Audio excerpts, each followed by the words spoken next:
বোকার সাথে না প্রজ্ঞার সাথে? বোকার সাথে না প্রজ্ঞার সাথে? প্রজ্ঞার সাথে। উত্তম পন্থা আমরা দাওয়াত দেব। আমার নবীজির একটা আদর্শ ছিল, তিনি ছিলেন একজন শ্রেষ্ঠ দাঈ ছিলেন। আল্লাহু আকবার।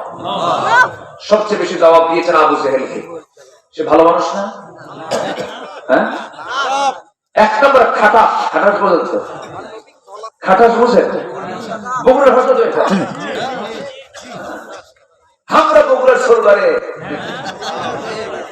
পুঁটি মাছ মারবার যায়া বেড়ানি বল আমরা বগুড়ার সর। বগুড়া তো বগুড়ায়। অনেকদিন আগে নোয়াখালী এক মাহফিল তো বলতেছে, হুজুর গোটা দেশে চলেন, উত্তরবঙ্গের এমন একটা বাক্য বলবেন যেটা আমরা বুঝবো না। তো আমি অনেকক্ষণ চিন্তা ফিকির করে বললাম কি বলা যায়। একটা লাইন বলে ফেললাম, কে রে তুই আলুতে আলু অটকালি আলু। কি বুঝতেছে? কে রে তুই আলুতে আলু অটকালি আলু। তুমি আমার দিকে চেয়ে আসে বলে, হুজুর আপনি কি বললেন? তো বললাম বুঝলেন কি সেটা বলেন। হুজুর উত্তরবঙ্গে যেহেতু আলুর দেশ, এতগুলো আলু, তাহলে আলু দিয়ে কিছু একটা হবে। বললাম যে আলু টালু কিচ্ছু নাই, এটা অন্য কথা। তুমি আসলে তো আসলে, ওকে কেন নিয়ে আসলে? বগুড়ার ভাষার মধ্যে একটা মজা আছে না নাই বলেন তো? সম্মানিত ভাইরা, আমরা দাওয়াত দেব মানুষকে অত্যন্ত সুবুদ্ধি দিয়ে, উত্তম পন্থায় সুন্দর করে দাওয়াত দেব। নবীজির দাওয়াতটা ছিল আগে বাইরে না ভিতরে? ভিতরে। আমার নবীজি আগে বউকে দাওয়াত দিয়েছেন, বন্ধুকে দাওয়াত দিয়েছেন, ভাইদেরকে দাওয়াত দিয়েছেন, আত্মীয় স্বজনকে দাওয়াত দিয়েছেন। কারণ কু আনফুসাকুম ওয়া আহলিকুম নারা, নিজে বাঁচো, পরিবারকে জাহান্নাম থেকে বাঁচাও। আমার বন্ধুগণ, আমার নবীজি জাবেলের নূর থেকে যখন কোরআন নামক এই বিধান যখন নাজিল হওয়া শুরু হলো, নবুয়তের সিলসিলা চালু হয়ে গেল। আমার নবীজি কোরআন নামক এই ঐশী বাণী নিয়ে, আল্লাহর কালাম নিয়ে সোজা বাড়িতে ঢুকিয়ে বলছেন, জাম্মিলুনি খাদিজা, জাম্মিলুনি খাদিজা, খাদিজা তুমি আমাকে বস্ত্র আচ্ছাদন করে দাও। লাকাদ খাশিতু আলা নাফসি, আমি আমার নিজের জীবন নিয়ে শঙ্কিত, মনে হয় বাঁচবো না, মরে যাব। আম্মা জান খাদিজা বলছেন, আমার স্বামী আপনি এমন করে কথা বলছেন কেন?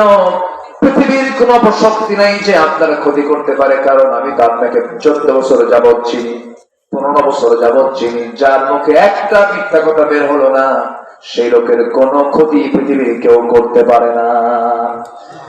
আপনি দিনকে ঠকান না, আপনি বিধবার পাশে দাঁড়ান, আপনি প্রতিবেশীর পাশে দাঁড়ান, আপনি মানবতার পক্ষের মানুষ, আপনার কোন ক্ষতি কেউ করতে পারবে না।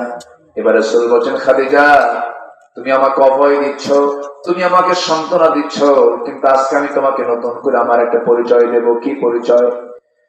আমার রাসূল বলছেন, খাদিজা এই 15 বছর ধরে আমার পরিচয় ছিল আমি তোমার স্বামী, তুমি আমার বউ, কিন্তু আজকে নতুন করে আমার একটা পরিচয় হলো আমি হলাম আখির জামানার শেষ পয়গম্বর মুহাম্মদ সাল্লাল্লাহু আলাইহি ওয়াসাল্লাম, আমি আল্লাহর নবী। এই কথা বলা মাত্রই খাদিজার চোখ দিয়ে টপ টপ করে পানি পড়ছে, আর আবেগ আপ্লুত হয়ে আনন্দ চিত্তে বলে ফেললেন, আমার স্বামী 15 বছর ধরে আপনাকে প্রায় প্রায় লক্ষ্য করেছি, কিন্তু সাধারণ কোন মানুষ নয়, যার কথা কাজ সকল কিছু সম্পূর্ণ স্বতন্ত্র। আমি নিশ্চিত আপনি আল্লাহর নবী, কোনো সন্দেহ নাই। হাত লাগায় দিয়ে রাসূল তাকে পড়ায়া দিলেন, আশহাদু আল্লা ইলাহা ইল্লাল্লাহু ওয়াহদাহু লা শারীকা লাহু ওয়া আশহাদু আন্না মুহাম্মাদান আবদুহু ওয়া রাসূলুহু। হেদায়েতের মালিক কে? খাদিজা কালিমা পড়ে দিলেন। আমার নবীজি কালিমার দাওয়াত নিয়ে 3 বছরের বন্ধু, ছোট বন্ধু, 3 বছরের বয়সে ছোট সাইয়েদনা আবু বকরকে বলছেন, বকর আমি আল্লাহর পয়গম্বর, তোমার কি বিশ্বাস হয় নাকি? বন্ধুকে ফেলে দিয়ে রাসূলকে বুকে জড়ায় ধরে বলে, বন্ধু আমার, তুমি আল্লাহর নবী 100% সত্য। কি চরিত্র তিনি উপহার দিয়েছিলেন, বন্ধু তাকে বরণ করে নিল, স্ত্রী তাকে বরণ করে নিলেন। আমার নবী আবার চলে গেছেন। ছোট্ট শিশু এক ঘরে মানুষ হয়েছেন। আবু তালেবের ছোট্ট ছেলে আলীর কাছে গিয়ে বলছেন, আলী রে, 9 বছরের ছোট্ট শিশু আলীকে বললেন, আলী আমি আল্লাহর নবী। সঙ্গে সঙ্গে তিনি বললেন, লা ইলাহা ইল্লাল্লাহ। কিন্তু আমার নবী যাবার তার আপন চাচা নবী ঘরের সঙ্গী ঘর আবুল আহাবের বাড়িতে গিয়ে যখন বললেন, চাচা আমি আল্লাহর পয়গম্বর। আবুল আহাব জন্মের সময় রাসূলের জন্মে খুশি হয়ে উট কুরবানি দিয়েছিল, খুব খুশি হয়েছিল। কিন্তু রাসূল যখন বললেন, চাচা আমি আল্লাহর পয়গম্বর, আবুল আহাব রাসূলকে গালিগালাজ করতে পারতে ঘর থেকে বের করে দিল। আমার নবীজি ঘর থেকে বের হয়ে আসলেন। ওই ঘরে নবীর 2টা মেয়ে ছিল, 2টা মেয়েকেও তালাক দেওয়া হলো। মেয়েগুলো তালাক প্রাপ্ত হয়ে নবীর ঘরে চলে আসলেন। আমার নবীজি বড় কষ্ট পেয়ে গেলেন। আবুল আহাবের বউ পর্যন্ত রাসূলকে কষ্ট দিয়ে কথা বলল। আমার নবীর স্ত্রী খাদিজা মক্কার সবচেয়ে ধনী মানুষ। আমার নবীর ঘর আবুল আহাবের ঘর ছিল পাশাপাশি। আবুল আহাবের স্ত্রী করত উম্মে জামিলা প্রত্যেকটা দিন বাড়ির সমস্ত ময়লা আবর্জনাগুলো একটা ডিশের মধ্যে তুলে নিয়ে ছাদের উপরে উঠে দাঁড়ায় থাকতো। খাদিজা যখন ঘর থেকে বের হয়ে উঠানা দাঁড়াতো, খাদিজার মাথার উপরে সমস্ত পচা আবর্জনাগুলো ফেলে দিত। আমার নবী একদিন সরাসরি দেখে ফেললেন। দেখে ফেলে বলছেন, খাদিজা আমার প্রতিবেশী এত জুলুম অত্যাচার করে, তুমি তো আমাকে কোনোদিন একবারের জন্য বললে না। খাদিজা বলছেন, ইয়া রাসূলুল্লাহ আপনি দাওয়াতি কাজে ব্যস্ত থাকেন, আপনাকে সংসার জীবনের এই সমস্ত কথাগুলো বলে আপনাকে কষ্টের মধ্যে ফেলবো কেন? সামান্য কষ্ট সহ্য করে নেব। কিন্তু আমার রাসূল বড় কষ্ট পেলেন। আমার নবী যদি কষ্ট হলে পরে কে রেগে যান? আল্লাহ। আজ তো না, কে রেগে যান? আল্লাহ রেগে যান। সঙ্গে সঙ্গে গজবের সূরা নাযিল হয়ে গেছে, যারা পারেন সঙ্গে পড়ুন। তাবাত ইয়াদা আবি লাহাবি ওয়া তাব মা আগনা আনহু মালুহু ওয়া মা কাসাব সায়াসলা নারান যাতা লাহাবি ওয়া মারাতুহু হাম্মালাতাল হাতাব ফি জিদিহা হাবলুম মিন মাসাদ। আমার বন্ধুগণ, আমার নবীজির দাওয়াতি কার্যক্রম ওই যে শুরু হলো। নবীজির জীবনের শেষ সময় পর্যন্ত তিনি কালিমার দাওয়াত দিয়েছেন, দ্বীনের দাওয়াত দিয়েছেন। একজন ইমানদার আমৃত্যু দ্বীনের দাওয়াতের কাজ করবে। এই দাওয়াতি কাজ তার একদিন না সারা জীবন, একদিন না সারা জীবন, সারা জীবন এই কাজ আমাকে আপনাকে করতে হবে। দাওয়াত দেব আমরা। নাম্বার 2 হলো, আমার নবী ছিলেন সাহসী। আমার নবীজি কখনো ভীরু ছিলেন না। আমরা কি হব বলেন? আরো জোরে, আরো জোরে। সাহসী হব আমরা, ভীরু হব না। আমরা বুক দিয়ে দেব, পিঠ দেব না। যেমন করে মুগ্ধরা জীবন দিয়েছে, আবু সাইদরা জীবন দিয়েছে, এদের নামগুলো ঘন ঘন আসা দরকার। এই জাতির একটা চরিত্র হলো ভুলে যায় সব। এই জাতির একটা খারাপ চরিত্র আছে, ভুলে যায়। আবু সাইদ যা করেছে, আল্লাহ, জীবন যা তো সস্তা না ভাই। আমরা এমনি এমনি পাইনি। জীবন দেওয়া তো সস্তা নয়। অনেক লোক আছে চাপা মারে, যত রক্ত লাগে দেব, প্রয়োজনে লোক পাঠাবো, আমি যাবো না।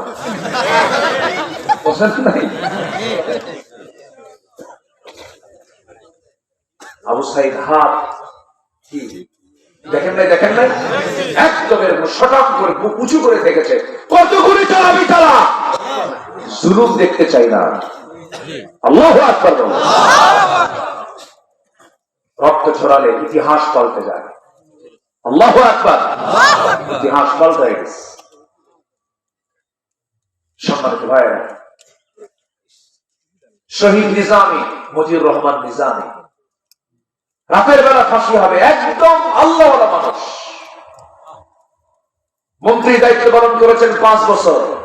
1 পয়সার দুর্নীতি তারা বের করতে পারে না। এটা ছিল ওদের জ্বালার কারণ, এটা ছিল ওদের জ্বালার কারণ। শেষ পর্যন্ত তাদের প্রেসক্রিপশনে তাকেও ফাঁসির কাজটা ঝুলিয়ে মারা হয়েছে।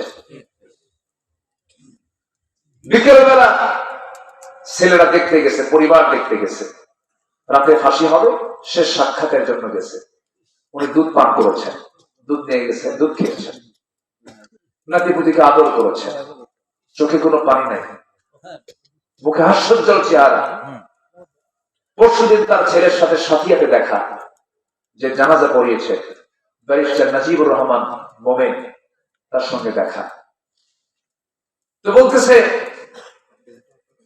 নিজামী, তার বাপ তার ছেলেকে বলতেছে, বাবা রাতে তো জানাজা হবে, তুমি আমার জানাজাটা পড়াবা, আর আমার জানাজা যে হবে, আমার জানাজায় তুমি সুন্দর পোশাক পরে যাবে, তুমি তো ব্যারিস্টার, আবার তোমাকে আমি বড় আলেম বানানোর চেষ্টা করেছি, তুমি আমার থেকে বেশি জানো, তোমার এলেম কালাম আমার চাইতে বেশি, তুমি আমার জানাজা পড়াবা। তোমার আম্মাকে পাবনায় নিয়ে যাবে না, তোমার আম্মা যদি পাবনায় যায়, আসা যাওয়া করে, মনটা তার খারাপ, অসুস্থ হয়ে পড়বে, তোমার আম্মা ঢাকায় থাকবে, আমার লাশটা জানাজা শেষ করে কবরে রেখে আসবা। কি কথা কি বুঝতেছেন আপনার? কথা কি বোঝা যায়? একটা মানুষ কতটুকু স্থির চিত্তের হলে, ধৈর্যশীল হলে পরে এই জাতীয় কথা তার মুখ থেকে বের হতে পারে। এই জগৎধন্য মানুষগুলোকে হত্যা করা হয়েছে, শহীদ করা হয়েছে। এই ফসল এমনি এমনি আসে নাই, ওই জেলখানায় থেকে বালিশ চোখের পানিতে ভিজে গেছে, জায়নামাজ ভিজে গেছে। এখানে আমার 3 জনকে আমি পেয়েছি, আর জেল পার্টনার। এখানে কে যেন আসছিল, হুজুর আপনার সঙ্গে জেলে ছিলাম। আমার সামনে কে যেন আজ বসে আছে একজন, একসঙ্গে জেলে ছিলাম, ভিতরে ছিলাম। কি দোষ ছিল আমাদের বলেন? কোন দোষ তো আমাদের ছিল না, শুধুমাত্র তাদের কারণ ছিল কি জানেন? ক্ষমতায় টিকে থাকার জন্য এগুলো করেছে। কিন্তু সেই ক্ষমতা মুহূর্তের মধ্যে ছিনিয়ে নিয়েছেন তিনি আমার কে? আল্লাহ পাক। এই জন্য কখনো অহংকার দেখানো যাবে না। অহংকার একমাত্র কার বলেন তো? আসতে বলবেন না, কার? আল্লাহ। আমরা ভীরু হব না সাহসী হব? সাহসী হব। এবং সাহসী হওয়ার জন্য আল্লাহর কাছে দোয়া করব। যারা পারেন ঠোঁট মিলিয়ে বলুন, ربنا أفرغ علينا صبرا وثبت أقدامنا فانصرنا على القوم الكافرين। আল্লাহু আকবার। নাম্বার 3 হলো ধৈর্য ধারণ করা। নবীজির একটা গুণগত দিক ছিল, তিনি ধৈর্যশীল ছিলেন, ধৈর্যের পিরামিড ছিলেন। আমরাও ধৈর্যশীল হব, জোরে বলি ইনশাআল্লাহ। ধৈর্য আগে না নামাজ আগে? কি আগে বলেন? ধৈর্য নাই নামাজ হবে না তো। ইমাম সাহেব সূরা একটু লম্বা করলে কিছু কিছু মুসল্লির চুলকানি শুরু হবে। আছে এরকম? আছে না? আছে না? দেখতে খুতবা হবে, 1:40 বেজে গেছে অথবা 1:35 বেজে গেছে, ঘড়ি শুধু বারবার মুসল্লি দেখে। ঘড়ি মুসল্লি দেখার দায়িত্ব না, খতিবের দেখার দায়িত্ব। মুসল্লি ঘড়ি দেখার বেলা হুজুর এই ধমক মারা মুসল্লি ঘাট ধাক্কা দিয়ে এখন থেকে বের করে দিবেন মসজিদে। যে মুসল্লি খতিবকে ধমকায় ওটা বেয়াদব। সবচেয়ে বড় বেয়াদব হচ্ছে যে খতিবের সামনে ধমক দিয়ে কথা বলবে। নামাজ শুরু হয়ে গেছে, সূরাটা একটু লম্বা হয়ে গেছে, মনে মনে করি আয়েশা হুজুর কত কাম আমার দোকানে হিসাব আছে, এত লম্বা সময় নামাজ পড়ে, লোক মাথা দিতে পারে না। শেষে করে কি গলার একটা কাশির আওয়াজ আসছে। আছে এরকম? আছে না? নাই? এই জন্য বললাম নামাজ আগে না ধৈর্য আগে? ধৈর্য আগে। এই যে বসে আছে, ওয়াজ আগে না ধৈর্য আগে? ধৈর্য আগে। কিছু লোক কিন্তু চলেও গেছে, গেছে না? চলে গেছে। ও দেখছে যে হুজুরের সুরটা কেমন, দেখছে একটু মোশান টোশান কেমন, দেখা শেষ চলে গেছে। আছে না এরকম? আছে না? আর যারা এখন বসে আছে ফজর, ওই যে কইছে একসাথে খুব ভালো, বলি আলহামদুলিল্লাহ। জি, সাইয়েদনা আবু বকর রাদিয়াল্লাহু তাআলা একদিন বলতেছেন, হুজুর আমার কাছে 3টে জিনিস প্রিয়। কি? আপনার দিকে ছায়া থাকা, আর কি আপনার সামনে বসে থাকা, আর কি আপনার জন্য সব মাল খরচ করা। জোরে বলে সুবহানাল্লাহ। অনেক মুসলমান আলেমদেরকে খুব ভালোবাসে, খুব প্রচন্ড ভালোবাসে। একদিন আমাকে একজন ফোন দিয়ে বলে, হুজুর আমি আমার বউয়ের সাথে আপনাকে বেশি ভালোবাসি।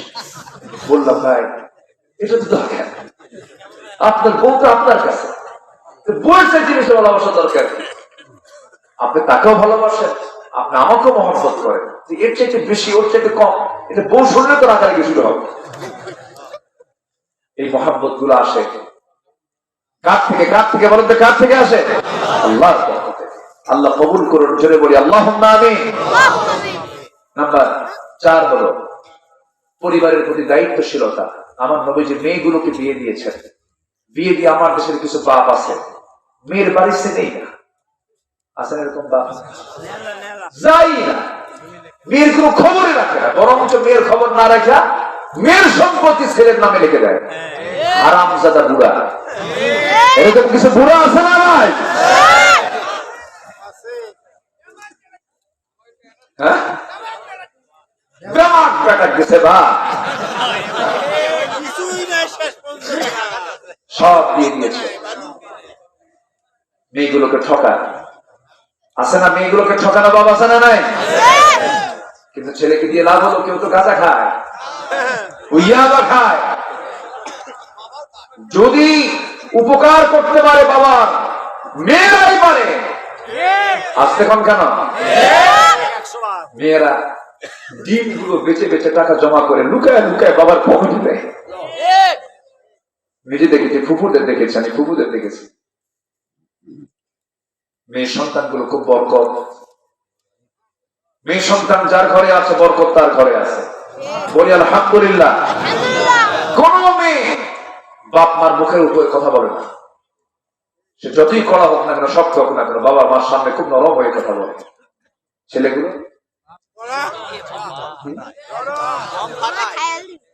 বিয়ে হওয়ার পর পর সুপারলেটিভ ডিগ্রি, ঠিক আছে, হাই পাওয়ার, যে পাওয়ার ফ্যাক্টর নিয়ে আসছে, পাওয়ার ফ্যাক্টর নিয়ে আসছে, তাহলে পাওয়ার কি হলো?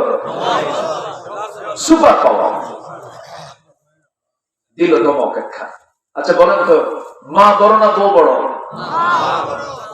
ভালো করে চিন্তা করে কবে কিন্তু আগে বউয়ের দিকে আগে নজর দিবেন। এখন মা বড় না বউ বড়? মাহফিলে মা বড়, বাড়িতে বউ বড়। কি কথা কি ক্লিয়ার?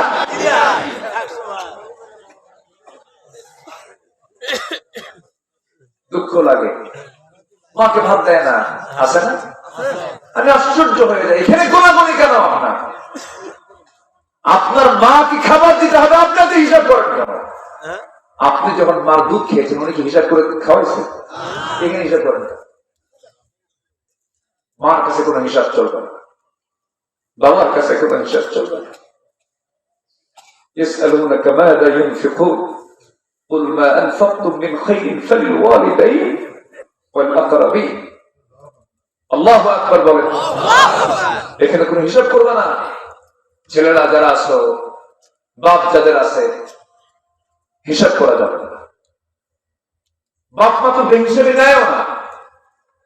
বাপের যদি আপনি বেশি দেন বলে, তোর ওই যে ছেলেটা আছে ওর জন্য এটা কিনিস, আমার এত লাগবে না, যা। আল্লাহু আকবার বলেন। বাপ মা কি রাক্ষস? কোন বাপ মা কি সন্তানের জন্য রাক্ষস হয়? যতটুকু লাগে ততটুকুই তো নেয়। ভালো একটা চাদর কিনে নিয়ে দিবেন বাপকে, আপনার গায়ে যদি দুর্বল চাদর থাকে, বলবে ওই চাদর আমার গায়ে দে, তুই এটা নে, তুই এটা পর। আপনি আপেল কিনে নিয়ে যাবেন, আপেল দিয়ে বল, মা তুমি আপেলটা খাও, চাকু দিয়ে কেটে কেটে টুকরো টুকরো করে বলবে তোর মুখটা শুকনা, তুই আগে খা। অথচ মার সঙ্গে আমরা কি করি বলে? আমরা এত কৃপণ হয়ে যাই মার সামনে। আল্লাহ তুমি প্রতিটি সন্তানকে মার খেদমত করার তৌফিক দিয়ে দাও, জোরে বলি আল্লাহুম্মা আমিন। বউ রান্না করে, ছেলে বউ রান্না করে, পোলাও রান্না করেছে, গোশত রান্না করেছে, মার নাকি গিয়ে সেই রান্নার গন্ধ ধাক্কা খায়, মার কপালে সেই রান্নার খাবার জোটে না। আছে কিনা? যে বউ তোমার তোমার মার সেবার জন্য উপযুক্ত, তুমি এটা মাথায় রাখবা। ওই বউ তোমার কোনদিন কল্যাণ বয়ে আনতে পারে না। কি কথা ক্লিয়ার? কথা ক্লিয়ার? ক্লিয়ার। এক রাত তো সব সাবজেক্ট বলা সম্ভব না, একটু একটু করে বলি। শুধু মায়ের ওয়াজ করলেই তো 2 ঘন্টা লাগে। আজকে রাসূল নিয়ে পড়েছি কিছু কথা। ঘড়ির কাঁটাও আজকে খুব দ্রুত ঘুরে যাচ্ছে। আলহামদুলিল্লাহ। চাচা কয় না হবি না, খুব ভালো বলি আলহামদুলিল্লাহ। পরিবারকে সময় দেবো কিনা বলেন? মেয়ে দিয়ে দিয়া কি ভাসানির মতো একখান সালাম দিয়ে বিদায় নাকি? খবর নেওয়ার দরকার আছে? মেয়ের বাড়ি যাবে। আপনার বাড়ি নতুন ধান হয়েছে, সেই ধান কুটে পিঠা বানায়া মেয়ের বাড়িতে নিচে যাবে। মেয়েটাকে সম্মান, মেয়েটাকে স্নেহ করবেন। শুধু ছেলের নাতিপুতি গুলো দেখবেন না, মেয়ের নাতিপুতি দেখার দরকার আছে না নাই বলেন তো? নবীজি মেয়ে ফাতিমাকে বিয়ে দিয়েছেন, 3 দিন পার হয়নি কখনো না দেখলি সাহাবীরা আমার ভালো লাগতেছে না, আমি ফাতিমাকে দেখতে গেলাম। সুবহানাল্লাহ বলবেন না? ফাতিমার জীবদ্দশায় হযরত আলী একদিন বিয়ে চিন্তা করলেন। কিসের চিন্তা বলেন তো? বিয়ে করবেন। আমার নবীজি জুমার খুতবায় বললেন যে ফাতিমাকে কষ্ট দেবে সে আমাকে কষ্ট দেবে, তুই বিয়ে করবি? কথা বলছেন না? যে আমাকে কষ্ট দেবে সে আল্লাহকে কষ্ট দেবে। আমার রাসূল ফাতিমাকে এত পরিমাণ ভালোবাসতেন। একদিন ফাতিমা আসলেন, এসে বলছেন আব্বা জান, আপনার কলেজার টুকরা নাতি হোসাইন হাসান, ছোট্ট ছোট্ট বাচ্চা, কাঁচা ঘর, কাজ কারবার করতে করতে কাপড় চোপড় গুলো ময়লা হয়ে যায়। আপনার নাতিপুতির খেদমত করতে আমার একা কষ্ট হয়ে যায়। দেখুন তো আপনি আমার জন্য একটা খাদেম দিতে পারেন কিনা, একজন কাজের মানুষ দিতে পারেন কিনা? নবীজি বললেন ফাতিমার এই দিকায় তোর পিতা মুহাম্মদ সাল্লাল্লাহু আলাইহি ওয়াসাল্লাম নিজের কাপড় নিজে ধুয়ে ফেলে, নিজের ঘর নিজে ঝাড়ু দিয়ে ফেলে। তোমার বাবা মুহাম্মদ বিন আব্দুল্লাহর কোনো খাদেম নাই। আমি তোমাকে যে পরামর্শ দেব মা, তোমার বাড়ির কাজ তুমি নিজেই কষ্ট করে হলে একাকি করো, একাকি সম্পন্ন করো। আমি তোমার জন্য দোয়া করে দিচ্ছি আর তোমাকে একটা আমল শিখিয়ে দিচ্ছি। সুবহানাল্লাহ, আলহামদুলিল্লাহ, আল্লাহু আকবার 33 বার করে সকাল সন্ধ্যা বলবে। আমার আল্লাহ সমস্ত কাজের জিম্মাদার তোমার জন্য হয়ে যাবে। সুবহানাল্লাহ। মা চলে যাও, স্বামীর বিরুদ্ধে একটা নালিশ যেন কেন না আসে। আমি এমন স্বামী তোমাকে দেই নাই মা, যাও সংসার করে খাও। স্বামীর বিরুদ্ধে একটা নালিশ যেন আমার কানে না আসে মরার আগ পর্যন্ত। আর এখনকার মেয়ের বাপরা কি করে? যা বিয়ে দিলাম খালি ফোন দিবি, খাইয়া ভালো আসে না? ঠিক না? স্বামীর দাম আসে না নাই বলেন তো? সাইয়েদনা আলী রাদিয়াল্লাহু আনহু ছিলেন নবীজির জামাতা। ফাতিমা রাদিয়াল্লাহু তাআলা একদিন নবীর ঘরে এসে বসে বসে নামাজ পড়ছেন। রাসূল বলছেন ফাতিমা বসে বসে নামাজ পড়ো কেন? তুমি তো যুবতী মহিলা। তিনি বলছেন আব্বা জান, আমি দাঁড়িয়ে নামাজ পড়ি কিন্তু বসে আজকে নামাজ পড়ার কারণ হলো আমার জামার পিছনে একটা ছেঁড়া অংশ আছে। এই ছেঁড়া অংশটুকু দাঁড়িয়ে নামাজ পড়তে গেলে আপনার চোখে পড়ে যাবে। আর আপনার চোখে পড়লে আপনি মনে মনে চিন্তা করবেন আমার জামাই আলী আমার মেয়েকে কাপড়ে কষ্ট দেয়। এতটুকু আমার স্বামীর কোন ক্লেম আপনার চোখে ধরা পড়ো কিনা চাই নাই মনে করে বসে বসে নামাজ পড়ি। জোরে বলি সুবহানাল্লাহ। এই ইতিহাসগুলোকে মেয়েদের জানার দরকার আছে না? এগুলো না জেনে খালি ভারতের সিরিয়াল গুলো দেখে, নাটক গুলো দেখে। আল্লাহ তুমি মাদেরকে হেফাজত করো। জোরে বলি আল্লাহুম্মা আমিন। মেয়েরা তাহাজ্জুদ করবে, তাহাজ্জুদ করে দিন শুরু করবে মেয়েরা। তাহাজ্জুদ, এরপরে ফজর, এরপরে কোরআন তেলাওয়াত দিয়ে যদি কোনো বাড়ির মহিলারা যদি দিন শুরু করে, আল্লাহর কসম সেই বাড়িতে কোনোদিন অভাব অনটন আসবে না, অশান্তি হবে না, কোন গজব নাযিল হবে না। আল্লাহ এলাকার মা বোনদেরকে কবুল করুন। জোরে বলি আমিন, আরো জোরে আমিন। আল্লাহ যে যাকে রহমত দেন তাকে মেয়ে সন্তান দেন। আল্লাহ যে জনগণের রহমত দিতে চান বৃষ্টি দেন। আল্লাহু আকবার বলেন। মেয়ে সন্তান হলো রহমত, বৃষ্টি হলো রহমত। মেয়ে সন্তান হলে পরে কিছু কিছু বাড়িতে মনে হয় শোকের মাতম পড়ে। মেয়ে সন্তান হয়েছে, কি খবর, তোমার বইয়ের খবরটা কি? মানে আওয়াজ কি নাই। আর যদি হয় ছেলে, কি হয়েছে? ছেলে। বাপসার এখানে 10 লাখ টাকা বসা আছে, আছে না নাই? না, মন খারাপ করা যাবে না। যা হবে, ছেলে হোক মেয়ে হোক, বলতে হবে কি আলহামদুলিল্লাহ। আমি আজকে খুব আনন্দ পাচ্ছি। এই জায়গায় আসছি তো, এই এলাকায় আসছি তো 16 বছর আগে, আবার আসলাম, আবারও আসবো। জোরে বলি ইনশাআল্লাহ। নাম্বার 7, এতিমকে ধাক্কা দেবো না কাছে নেব? আমার একটি এতিমখানা আছে, আমি নিজে এতিমখানা চালাই, খুব ভালো লাগে। এতিমদের মাথায় যখন হাত রাখি ওরা খুব খুশি হয় আর বলে, হুজুর আব্বা নাই। এতিমরা হচ্ছে বড় অসহায়, জানেন? এতিমদেরকে লাথি মারে, ওর বাপ নাই। গ্রামের মানুষও তাকে অবহেলা করে, অথচ সবচাইতে যত্ন করা দরকার ছিল এতিমদের, ঠিক কিনা? এতিমদের কখনো ধমক দিবেন না।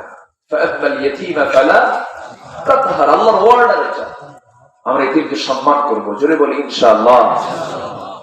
একটা মাদ্রাসা করেছি, 16 বছর করতে পারিনি, এই বগুড়াতেই করেছি। শেরপুর চিনেন না? শেরপুরে আমি একটা মাদ্রাসা করেছি, দারুল আমিন আইডিয়াল মাদ্রাসা, একটা মাদ্রাসা করেছি। কেন জানেন? হাফেজ এসপি বানানোর জন্য, হাফেজ ডাক্তার বানানোর জন্য, হাফেজ নেতা বানানোর জন্য, হাফেজ একজন বড় অফিসার বানানোর জন্য, হাফেজ আলেম বানানোর জন্য, হাফেজ ইঞ্জিনিয়ার বানানোর জন্য, যেন সে রড না চুরি করে। কি কথা কি বুঝতেছেন? এই জন্য হ্যাঁ, রড বাদ দিয়ে কি দেয়? ঘাটো জিনিস। সন্তানকে কোথায় দিবেন বলেন? কোথায় দিবেন? জোরে বলেন। মাদ্রাসায়। প্রচলিত মাদ্রাসা কিছু প্রবলেম থাকে, শুধু আরবি বোঝে, অন্য কিছু বোঝে না। তো আমার প্রতিষ্ঠানে আমি গোটা ওয়ার্ল্ডে বিভিন্ন জায়গায় ঘুরেছি, বিভিন্ন জায়গায় ঘুরে বিভিন্ন কারিকুলাম দেখেছি। আমি যে কারিকুলামটা নিয়েছি সেটা হলো 1 থেকে 5 পর্যন্ত পড়বে, বাংলা ইংরেজি সব পড়বে, অঙ্ক শিখবে, এর মাঝেই সে হাফেজ হয়ে যাবে। অনেক সময় তো নষ্ট হয়, অনেক সময় নষ্ট হয় না, শুধু পরিকল্পনার অভাবে। এর মধ্যে সে খেলবে, খেলাধুলা করবে। কোন শাসন মানে কি? কিছু কিছু শিক্ষক আছে মানসিক রোগী, পিটায়া রক্ত বের করে দেয়। আপনার কিছু আছে না? এটা ঠিক না, এগুলো ঠিক না। আপনি আপনার সন্তানকে মারবেন কেন? রাসূল কোন সন্তানকে মেরেছেন, স্ত্রীকে মেরেছেন, একটা হাদিসে দেখাতে পারবেন না। আপনি কি তার চেয়ে বড় কিছু? না মেরে চোখের চোখ রাঙ্গায়, একটু ভয় দেখায়, হালকা মৃদু শাসন, এটা থাকবে। শাসন তো সেই করে, সোহাগ করে, যে এতটুকু শাসন তো থাকতেই হবে। একটা প্রতিষ্ঠান শুরু করেছে, দোয়া করবেন না আপনারা? সবাই দোয়া করবেন না? আল্লাহ পাক যেন জাতি গড়ার কাজে যেন আমাদেরকে আল্লাহ পাক কবুল করেন। এই জাতির স্থায়ী কিছু তখনই আশা করা যায় যখন জাতির ভিতরে শিক্ষার বিপ্লব ঘটানো যাবে। আসুন, শিক্ষার একটা সুন্দর নৈতিক শিক্ষার একটা বিপ্লব আমার দেশে যেন ঘটাতে পারি আমরা সবাই, সেই তৌফিক দান করুন। জোরে বলি আল্লাহুম্মা আমিন। সন্তানকে চোখ বন্ধ করে মাদ্রাসায় দিবেন। টাকা পয়সা হাজার হাজার কোটি টাকার মালিক হয়ে লাভ নাই, সালমান এফ রহমান সিট হয়ে পড়ে আছে। কি ঠিক কিনা বলেন? দাড়ি কাটার রেহাই হয় নাই, মাথার চুল কালো বানায় রেহাই হয় নাই। অর্থাৎ সমস্ত রিজিক বরকতময় সম্মানজনক রিজিক কার হাতে? আল্লাহ। মার পেটে যদি 10 মাস আল্লাহ পাক আমাকে খাওয়াতে পারেন এত কঠিন জায়গায়, সে আল্লাহ সাধারণ দুনিয়া খাওয়াতে পারবেন না? অবশ্যই পারবেন। চোখ বন্ধ করে মাদ্রাসায় দিবেন, হাফেজের বাপ হন, বিশাল তৃপ্তি পাবেন, বিশাল তৃপ্তি। হাফেজের বাপ হন। আমার একটা ছেলে আছে, একটু বলেই ফেলি, আপনার পরিবারের মতোই। এখানে আসছি বহু আগে, আল্লাহ পাক আমাকে 4টা মেয়েও দিয়েছে। এত আস্তে আলহামদুলিল্লাহ করলেন, বিয়েটা আপনারাই দিবেন মনে হয়। নবীজির কয়টা মেয়ে বলেন বলেন? 4টা। তাহলে একটা মিল পাইছি তো। মাঝখান দিয়া একটা ছেলে নাম্বার 3, সে আমার একটা ছেলে একটা আছে, ও হাফেজ হয়েছে, কিন্তু খুব দুষ্টামি করে, জানেন, পড়তে চায় না, একটু কম পড়ে। একটু দোয়া করবেন আল্লাহ যেন তার বড় আগ্রহ যেন বাড়ায় দেয়। খুব দুষ্টামি করে, মানে পড়তে চায় না। পড়ো বাবা পড়ো, কিন্তু ওর পড়ার খেয়ালটা একটু কম মনে হয়, আমার কাছে মনে হয়। বলে আব্বু এত পড়া লাগে না, একটু বসবো হয়ে যাবে। দেখছেন মেধা ভালো তো, খুব ফাঁকিবাজি করে। যারা বেশি চালাক হয় তারা কি করে? ফাঁকিবাজি করে। একটু দোয়া করবেন, আপনার সন্তানকে মাদ্রাসায় দিবেন। যাদের 6 বছর সন্তান ছেলে মেয়ে আছে, 6 থেকে শুরু করবেন, 5 থেকে শুরু করবেন।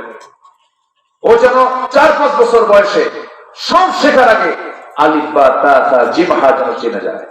আলিফতে আল্লাহ, ঠিক আছে, মিমতে মুহাম্মদ, এগুলো যেন শিখে যায়। দেখবেন আপনার সন্তান আপনার জন্য বড় নিয়ামতের কারণ হয়ে যাবে, বরকতের কারণ হয়ে যাবে। আল্লাহ তুমি সবাইকে, সব ভাইদেরকে সন্তানের প্রতি যত্নশীল হয়ে দিন শিক্ষায় আগ্রহ বাড়ানোর তৌফিক আল্লাহ পাক দান করুন। এখানে ছেলে মেয়ের বাপ কারা কারা আছেন? 5 বছর 6 বছর 7 বছর কারা কারা দিকে হাত তুলে দেখি। অনেকেই তো আছে, অনেকেই আছেন। জি আলহামদুলিল্লাহ, হাত নামান। কাছাকাছি যে প্রতিষ্ঠানগুলো আছে দিবেন। আবাসিকে যদি কেউ দিতে চান, খুব বেশি দূরে না, আপনারা যোগাযোগ করবেন, আমার মাদ্রাসাও দিতে পারেন, কোনো সমস্যা নাই। ভর্তি করায় দিবেন, ভর্তি নিয়ে নেবো ইনশাআল্লাহ। আল্লাহ কবুল করুন, জোরে বলি আল্লাহুম্মা আমিন। আমার হোম ডিস্ট্রিক্ট কিন্তু এই বগুড়া জেলায়, আমার জন্ম এই থানা, এই বগুড়া জেলার ওই শেরপুর থানাতে আমার জন্ম। দোয়া করবেন আল্লাহ যেন এই দিনের হক কথাগুলো গোটা পৃথিবীবাসীর মাঝে যেন বলতে পারে, সেই তৌফিক আল্লাহ পাক দান করুন। অনেক কথা বলে ফেলেছি, আর সামনের দিকে আগাবো না। জাস্ট 12টার গোড়ায় কাছাকাছি আমরা চলে এসেছি। আমরা আমাদের জীবনের চরিত্র একজনকে খুঁজবো, তিনি হচ্ছেন মুহাম্মদুর রাসূলুল্লাহ। নামাজ পড়বো কয় ওয়াক্ত বলেন তো? কারা কারা একটু হাত তুলে দেখেন তো দেখি, চিৎকার মেরে বলি ইয়া আল্লাহ, ইয়া রহমান, ইয়া রহিম। আমাদেরকে 5 ওয়াক্ত সালাত আদায় করার তৌফিক তুমি আল্লাহ দিয়ে দাও। জোরে বলি আমিন, আরো জোরে আমিন। সবার কাছে আমার একটু আরজ, কেউ যাবেন না? এখনো তো চাওয়া হয়নি কিছু, না কিছুই চাওয়া হয়নি। আমার আগে মেহমানও চাই নাই। আহারে, যদি এখন একটু ব্যাগ যায়, ব্যাগে কিছু দিবেন না আপনারা? কি একজন দিবেন না সবাই দিবেন? যার হাত আছে তিনি দিবেন, যার হাত নাই দেওয়ার দরকার না। হাতই নাই, আপনি আল্লাহকে বলবেন আল্লাহ আমার হাতই তুমি দাও, কিন্তু হাত আছে দিবেন না, এটা হবে না। হাত আছে দিতে হবে। যদি কেউ না কিচ্ছু নিয়ে আসেন না, হুজুর আমার কাছে কোনো টাকা পয়সা নিয়ে আসেন, যদি আপনি মনে করেন যে আমার 6, 7, 8, 9 বছরের বাচ্চাকে দ্বীনি শিক্ষায় আমি শিক্ষিত করতে চাই, আপনি চোখ বন্ধ করে দিতে পারবেন ইনশাআল্লাহ। আসুন আমরা আল্লাহর কাছে চাবো, আল্লাহর কাছে প্রার্থনা করবো ইনশাআল্লাহ। যিনি দিবেন, যিনি সন্তানকে পড়াবেন, এমন ব্যক্তি তিনি নেবেন ইনশাআল্লাহ। জি আসুন আমরা আল্লাহর কাছে চাবো ইনশাআল্লাহ। জি আল্লাহুম্মা আমিন। ربنا ظلمنا أنفسنا وإن لم تغفر لنا وترحمنا لنكونن من الخاسرين ربنا لا تزغ قلوبنا بعد إذ هديتنا وهب لنا من لدنك رحمة إنك أنت الوهاب গভীর রাত, নিঝুম রাত, ঝিমানো রাত্রিতে চাঁদের মতো হাজারো মুসলমান নরনারী নিয়ে তোমার কালামের 2-3টা আয়াতকে সামনে রেখে নবীজির জীবনী থেকে, নবীজির সিরাত থেকে কিছু কথা বলেছি। কাঙ্গাল ভিখারীর মতো 2টা হাত পেতেছি আল্লাহ, গুনার দিকে নজর দিও না। বান্দা মনে করে তামাম জীবনের সমস্ত গুনাহগুলোকে মাফ করে দাও। জনম দুঃখিনী মা, জনম দুঃখী বাপ জান যারা চলে গেলেন, জিন্দেগির গুনাহগুলো মাফ করো, কবরগুলোকে জান্নাতের টুকরা বানায়া দাও। রব্বিরহামহুমা কামা রাব্বায়ানি সগীরা, রব্বিরহামহুমা কামা রাব্বায়ানি সগীরা, রব্বিরহামহুমা কামা রাব্বায়ানি সগীরা। আয় আল্লাহ তাআলা, বিশেষ করে মাহফিলটার আয়োজন যারা করলেন, শোনার জন্য যারা আসলে, বিনিময়ে কিয়ামতের কঠিন ময়দান যেদিন কেউ কাউকে চিনবে না, এমনকি মা সন্তানকে পর্যন্ত স্বীকার করে বসবে, যেদিন মানুষ কাঁদতে কাঁদতে চোখের পানিগুলো ফুরে যাবে, চোখ থেকে রক্ত বের হওয়া শুরু হয়ে যাবে, সেই কঠিন মুসিবতের দিনে মাহফিল সবার জন্য নাজাতের মাধ্যম তুমি আল্লাহ বানায়া দিও। আয় আল্লাহ তাআলা, তোমার বান্দাগুলোকে নিয়ে হাত তুলেছি, তোমার বান্দাদের মনে কোন জ্বালা আছে তুমি আল্লাহ ভালো করে জানো। তোমার বান্দাদের পারিবারিক সমস্যা থাকতে পারে, ব্যবসায়িক সমস্যা থাকতে পারে, আয় আল্লাহ তাআলা শারীরিক অসুস্থতা থাকতে পারে। আল্লাহ তোমার সব কিছু জানা আছে, যার যে সমস্যা তুমি আল্লাহ দয়া করে সমাধান করে দিও। আল্লাহ, দুনিয়া থেকে কোন দিন বিদায় নেব জানি না, মালাকুল মউত কোন দিন আসবে কেউ আমরা বলতে পারি না। আল্লাহ, ডান হাতে আমলনামা না আসা পর্যন্ত মরণ দিও না। বাবা গেছে, মা গেছে, ভাই গেছে, বোন গেছে, নানা গেছে, নানি গেছে, দাদা গেছে, দাদি গেছে, আমি একদিন দুনিয়া থেকে বিদায় নেব। তোমার পছন্দের গোলাম না হওয়া পর্যন্ত আমাদের কাউরে মরণ দিও না। আয় আল্লাহ তাআলা, কোন দিন দুনিয়া থেকে বিদায় নেব জানি না, তবে যেদিন মরে যাব রে, টান মেরে ঘর থেকে বের করে দেবে, জীবনের শেষ গোসলটা হয়ে যাবে, মোরা মুখ সব দেখে দেখে চলে যাবে, কবরে শোয়া দেবে, বাঁশ চাপা দেবে, মাটি চাপা দেবে, ওই যে বিদায় দিয়ে দেবে রে, আর কোনদিন কেউ খোঁজ নিতে যাবে না। অন্তিম সময় যখন চলে আসবে, 3 দিনের চামড়া গুলো গলে গলে পোকার পেটের খাবার হবে কবরে, 24 ঘন্টায় মাথার চুলগুলো খসে খসে পড়ে যাবে। মাত্র 3টা মাস কবর যদি খনন করে দেখা হয়, কয়েকটা হাড় সারা কিচ্ছু খুঁজে পাওয়া যাবে না। সে অন্তিম সময় যখন চলে আসবে, জবানে জারি করে দিও লা ইলাহা ইল্লাল্লাহু মুহাম্মাদুর রাসূলুল্লাহ। আসসালামু আলাইকুম ওয়া রাহমাতুল্লাহ।